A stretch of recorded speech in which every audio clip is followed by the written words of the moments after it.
Hey guys, what's going on? Wanted to bring you guys a little walk around video on my 2023 Jeep Wrangler JLU. This is my second Jeep. The first Jeep, I did have a 91 YJ a few years ago, just for a short amount of time. My brothers had a 91 YJ for a long time. My brothers had a 2018. Last year, my mom got a 2022 Sahara JLU. So I've been around a lot of Wranglers and decided to pick one up for myself. This is the Sarge Green. It's a Sport S. And I've done a lot of upgrades to it. Luckily with these Wranglers, there's so many aftermarket parts that are made, and the things really don't change from 2018 to now. So a lot of stuff, even though it was for a 2022, fit on this just fine. So because it's the same Wrangler. So starting up front, we've swapped out the plastic bumper for a stubby winch bumper. We have a light bar up top. The factory fog lights fit right into the fog light holes. It has a Badland 12,000-pound winch with the synthetic rope. A little winch cover from Amazon. And got some D-rings on the bumper. Stock grill insert was removed and replaced with a little American flag insert. Rock guards were put on the headlights. The headlights and front turn signals were upgraded to LEDs. This Jeep did come with the halogen lights from the factory. We got LEDs in the headlights, again in the factory housings, and we have LED switchback bulbs that are specifically made to work with the halogen light Jeeps, because on these, if you change out the turn signals, I think if you put LEDs in the fog lights too, the computer will freak out and think that it's your bulbs are out. But these are set up so that doesn't happen, and they come on white and they stay white and flash amber when your turn signals are going. A lot of the switchback bulbs, they can only do one at a time, so the white will turn off and it'll flash amber, and then there will be a delay between when the amber stops flashing and the white comes back on. We got Wrangler stickers stuck on the hood on both sides just because I wanted to have something on there. And I like how the Rubicons and stuff have the script on the side. These are Goodyear Wranglers. They are Duratrax. They are actually, I think they were commercial grade tires. A lot of the Wranglers will either have just the normal Wranglers or the Kevlars, but Tire Rack had these on there, which are a more commercial grade tire, and they do really well. There's no road noise, they're not wearing funny. I've got about maybe 4,000 miles on them. This thing just had, I think, Michelin highway tires on it, which for a Wrangler is dumb. So I swapped them out right away, except for the third wheel, the spare tire. Sorry, the spare tire is the same, but it's the same factory size, so the computer, the speedometer still reads accurately and everything. We have pod lights put on up here with mounts that go directly to the cowl here. There's some mounts that go here, there's some mounts that go on the hinges. These were the easiest to do, so and they're pretty sturdy. They don't move, and they're pretty out of the way while you're driving. The pod lights don't block your view or anything. One little cool thing I did, we got a little aliens sucking up the guy out of the Jeep with Bigfoot chasing him. I just thought that was a little funny add-on. We've got the, if you can read this, roll me back over sticker. I changed the long antenna for the short stubby one, and it works fine. You know, there's no audio difference, like the reception's just the same, but now you don't have that giant chrome antenna wiggling around. Under the hood,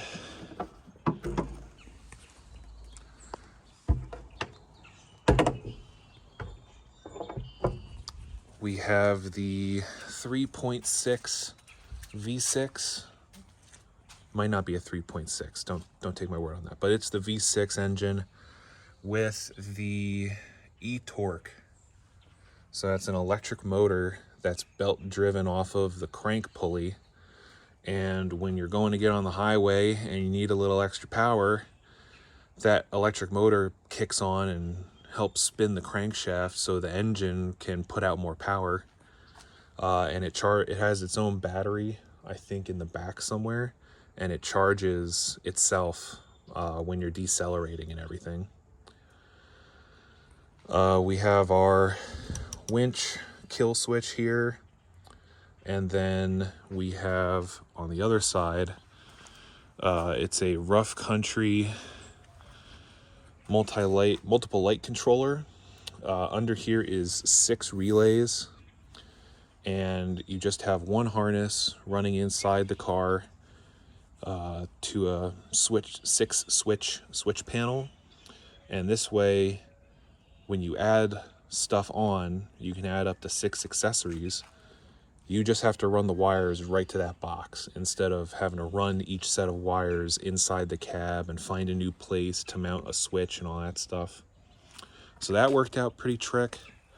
We have the hood sensor for the remote, or not the remote start, the auto stop unplugged.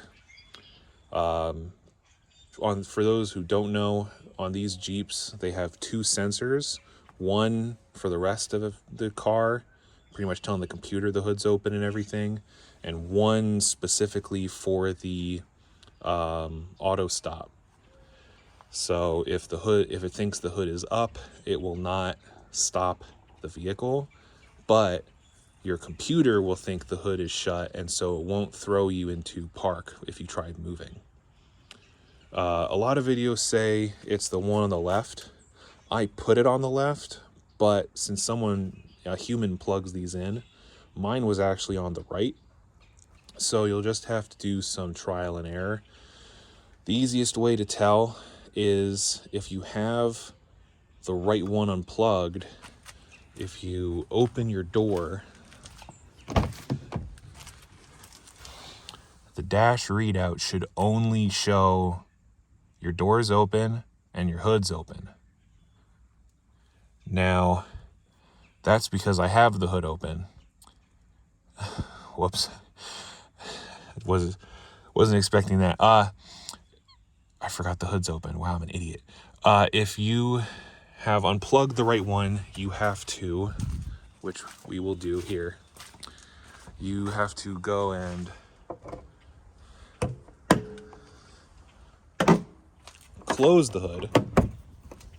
We'll latch it because there's no reason to have the hood up. And then you open your door. And if you come inside, now you see it's just showing here.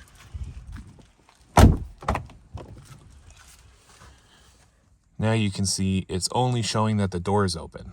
If you unplugged the wrong one, it'll show that the hood is still open even after it's shut. So that's the easiest way to tell if you unplug the right dealio. The fuel door did not come on the Jeep, but that is a Mopar fuel door. I got it from the dealership. Mine just had the exposed gas cap, little plastic insert pocket there. I didn't like the look of that. I liked having the door, so Mopar from the dealership wasn't that expensive. Slap that on there. We still have the halogen taillights. You can plug the factory LEDs right on in, but the factory LEDs for the taillights and the headlights, and I think even the fog lights, are ridiculously expensive for these. So I tried going with a cheaper set off of Amazon. They were actually pretty slick.